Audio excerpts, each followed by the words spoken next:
அனைத்து விவசாய பெருமக்களுக்கும் வணக்கம். இந்த வீடியோவில் வாழையில் வரக்கூடிய சூடோஸ்டெம் போரர் தண்டுக்கூன் வண்டு தாக்கத்தின் அறிகுறிகளையும் அதை எப்படி கண்ட்ரோல் பண்ணலாம் அப்படின்ற பற்றி பார்க்கலாம். முதல்ல அறிகுறிகள். இந்த புழுக்கள் எல்லாமே தண்டு பகுதிகளை ஓட்ட போட்டு உள்ள இருக்க திசு பகுதிகளை சாப்பிடுது. அதனால அப்பகுதியிலிருந்து பிசின் போன்ற ஒரு திரவம் வெளிவருது. இந்த வண்டுகள் அதிகமாக தாக்கின தண்டு பகுதிகள் எல்லாமே அழுகி துர்நாற்றம் வீசுது.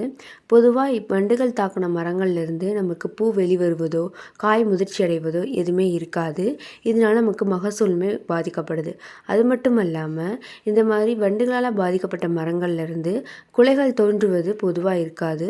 அப்படியே குலைகள் தோன்றினாலுமே அந்த இலைகள் எல்லாமே சிறுத்தும் அந்த காய்கள் எல்லாமே சிறுத்தும் தான் இருக்குது. இதனால் நமக்கு மகசூலுமே அதிக அளவு பாதிக்கப்படுது. இதை எப்படி கட்டுப்படுத்தலாம் அப்படின்னு பார்த்தோம்னா, இன்ஃபினிட்டியை பயன்படுத்துறது மூலமாக கட்டுப்படுத்தலாம். இன்ஃபினிட்டில் 5 வகையான நுண்ணுயிர்கள் இருக்குது. Metarhizium அனிசோஃபிலி, Beauveria பேசியானா, Verticillium lecanii, Verticillium கிளாமிடோஸ்போரியம் மற்றும் நிமோரியா ரிலே. இந்த 5 வகையான நுண்ணுயிர்களுமே நமக்கு வண்டுக்களாக இருக்கட்டும், சாரஞ்சுர பூச்சிகள், நூற்புழுக்கள், இலைத்தினம் புழுக்கள் இது போன்ற 4 விதமான பூச்சிகளையுமே கட்டுப்படுத்தக்கூடிய திறன் இருக்குது.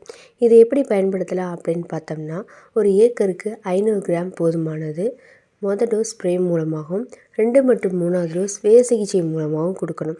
இது மூலமாக நமக்கு தண்டுக்கூன் வண்டிலிருந்து நிலைத்த நீடித்த தீர்வு கிடைக்கும். எனவே அனைத்து விவசாயிகளும் இதை வாங்கி பயனடைமாறு உங்களை அன்புடன் கேட்டுக்கொள்கிறேன். நன்றி, வணக்கம். மேலும் விவரங்களுக்கு 8489259360